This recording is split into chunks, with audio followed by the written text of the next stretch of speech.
আসসালামু আলাইকুম প্রিয় দর্শক, আপনাদের সকলকে আমন্ত্রণ জানাচ্ছি অন্য মঞ্চের আলাপচারিতায়।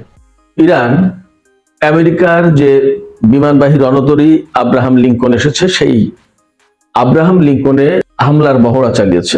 মহড়ায় দেখা যায় আব্রাহাম লিঙ্কন দুই টুকরো হয়ে গেছে ইরানের হামলায়। এই ব্যাপারে ইরানের সেনাবাহিনীর প্রধান মেজর জেনারেল আমির হাতামি তিনি বলেছেন, আমেরিকা যদি ভুল করে তাহলে এমনি ভাবেই জবাব দেওয়া হবে।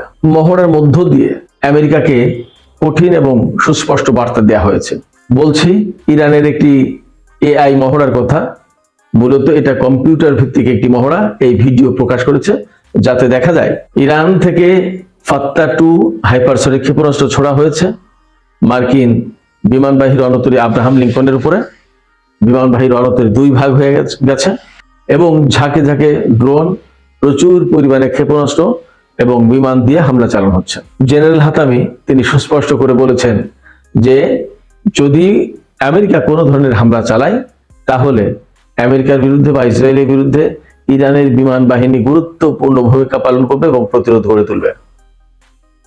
এই যে জেনারেল আমির হাতামির যে বক্তব্য, এই বক্তব্যগুলোর ভিতর দিয়ে বেশ কয়েকটা জিনিস স্পষ্ট হচ্ছে।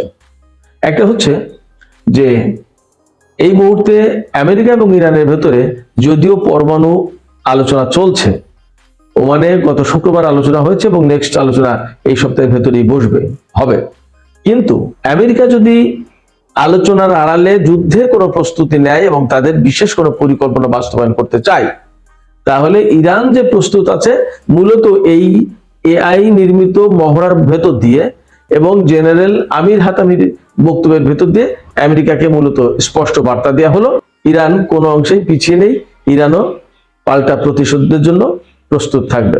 কেন এই কথা বলছে ইরান? আপনারা খেয়াল করুন, যেদিন পরমাণু আলোচনা হয়েছে সেই দিনই, অর্থাৎ আলোচনা শেষ হওয়ার মাত্র 2 ঘন্টার ভেতরেই আমেরিকা ইরানের উপরে নিষেধাজ্ঞা দিয়েছে এবং ইরানের কাছ থেকে যারা যেসব দেশ তেল বা অন্যান্য পণ্য কেনে তাদের উপরে বাড়তি শুল্ক আরোপ করা হয়েছে। তাহলে আপনারাই বলুন, এটা কি কোনোভাবে আলোচনার বা সমস্যার সমাধানের কোনো সদিচ্ছা বলে প্রমাণ করা যায় বা মনে হয়? আমেরিকা ইরানের সাথে আলোচনা করছে, এট দ্য সেম টাইম তার উপরে নিষেধাজ্ঞা দিচ্ছে। যেখানে আলোচনা করে নিষেধাজ্ঞা প্রত্যাহার করার কথা, সেখানে নিষেধাজ্ঞা আরো নতুন দিল। তাহলে এই আলোচনা দিয়ে আসলে কিছু হবে? ইরানও সেই জন্য খুব শক্ত অবস্থান ধরে রেখেছে এবং মূলত তারা এই মহড়ার ভেতর দিয়ে আমেরিকাকে এই মেসেজ দিয়েছে যে আমেরিকা যতই ফাঁক ফোকর খুঁজুক এবং যতই পরিকল্পনা চক্রান্ত করুক, সব চক্রান্ত, সব পরিকল্পনা বানচাল করে দেওয়ার জন্য ইরান প্রস্তুত। এটা গেল একটা বিষয়। আরেকটা বিষয় হচ্ছে যে ইরানের পরমাণু শক্তি সংস্থার প্রধান মোহাম্মদ ইসলামী তিনি বলেছেন আমেরিকা যদি ইরানের উপর থেকে সম্পূর্ণ নিষেধাজ্ঞা প্রত্যাহার করে নেয় তাহলেই শুধুমাত্র ইরান তার হাতে থাকা এনরিচড যে ইউরেনিয়াম 60% সমৃদ্ধ করা যে ইউরেনিয়াম তা কিছুটা কমাতে পারে, অর্থাৎ বাইরের কোনো দেশের কাছে দিতে পারে, সেটা হয়তো বিক্রি করতে পারে। কিন্তু তিনি শর্ত দিয়েছেন যে ইরানের উপর থেকে নিষেধাজ্ঞা প্রত্যাহার করতে হবে। আমেরিকা আসলে ভীষণ ঝামেলায়, নিষেধাজ্ঞা না প্রত্যাহার করতে পারছে, আবার ইরানের পরমাণু কর্মসূচিও বন্ধ করতে পারছে না। এবং মজার ব্যাপার হচ্ছে যে জুন মাসে যে টোমাহক ক্রুজ ক্ষেপণাস্ত্র নিক্ষেপ করেছিল নাতানজ পরমাণু কেন্দ্রের উপরে এবং সেখানে B-2 স্পিরিট বিমান দিয়ে 2টো GBU-57 বাংকার বাস্টার বোমা ফেলা হয়েছিল, যে বোমার একটা ওজন 30,000 পাউন্ড, প্রায় 13 টনের বেশি ওজন। একটা বোমার ওজন 13 টন, 1 টনে 25 মণ।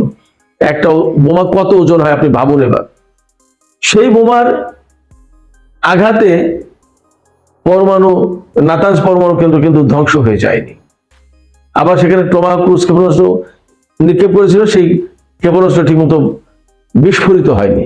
এপাশে ফোর্দো পরমাণু স্থাপনার উপরে 12টি বোমা ফেলেছিল, আজকে তথ্য জানলাম। ফোর্দো পরমাণু যে স্থাপনা সেটার উপরে 12টি বোমা ফেলেছিল, তার ভিতরে কয়েকটি বিস্ফোরিত হয়নি, একটা না কয়েকটি। আল্লাহর কি লীলা খেলা।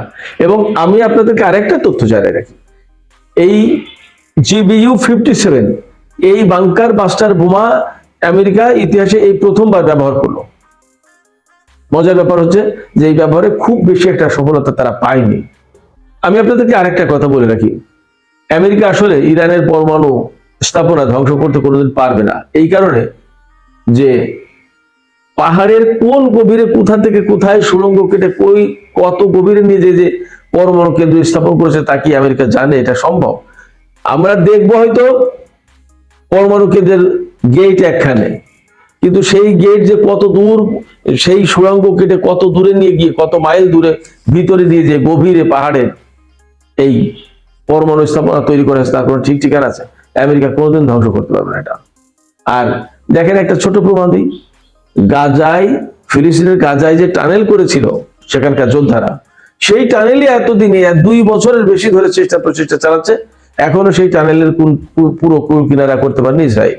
আমেরিকাও পারেনি, সাথে তো আমেরিকাও আছে, ইসরায়েল মানেই তো আমেরিকা, পারেনি।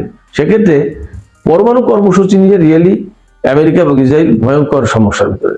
এর ভিতরে এই বাংকার বাস্টার বোমা আবার বিস্ফোরিত হলো না, সেটা অলরেডি রিভার্স ইঞ্জিনিয়ারিং করে ফেলেছে ইরান।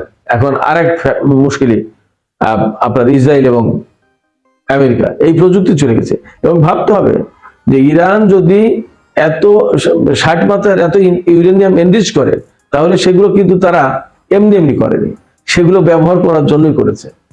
আর পরমাণু বোমা বা বাংকার মাস্টার বোমা এটা যদি ইরান ব্যবহার করতে চায়, তাহলে কি দিয়ে ব্যবহার করবে? তার তো একটা ব্যবস্থা থাকতে হবে। আমি সবসময় বলি, তার ব্যবস্থা না করে কেউ এগুলো করছে। কেউ ঘোড়া কেনার আগে যদি গোয়াল রেডি না করে, তাহলে ঘোড়া কিনে রাখবে কোথায়? একটা ব্যাপার আছে না?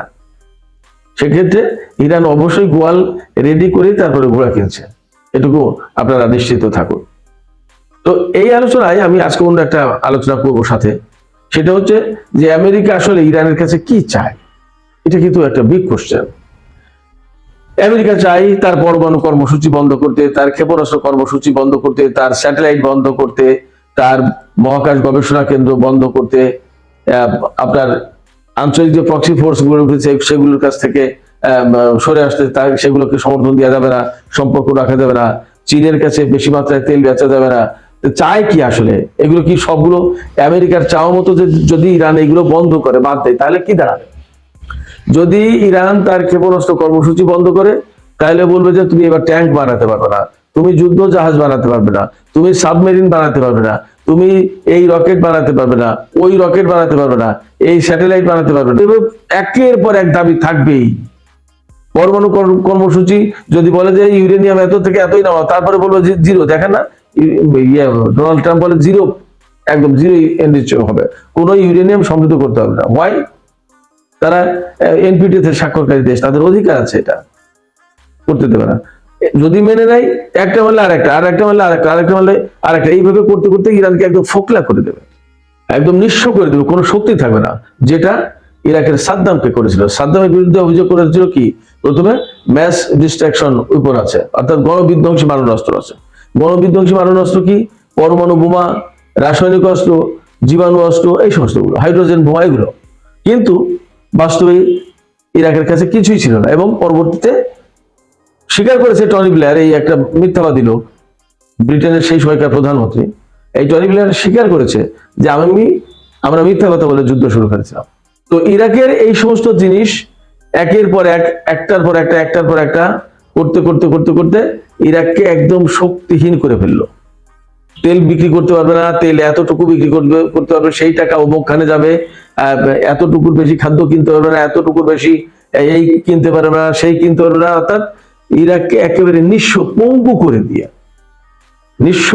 করে দিয়ে তারপরে দুর্বল একটা মুমূর্ষ ইরাকের উপর চাচ্ছে তাই ভাবে হামলা চালিয়ে একটা দেশকে ধ্বংস করে দিল এবং সাদ্দামকে তো ধরে মেরে ফেললো। এখানে সাদ্দামের কিছু ব্যাপার স্যাপার আছে, এটা নিয়ে কোনো একদিন আলোচনা করা যেতে পারে।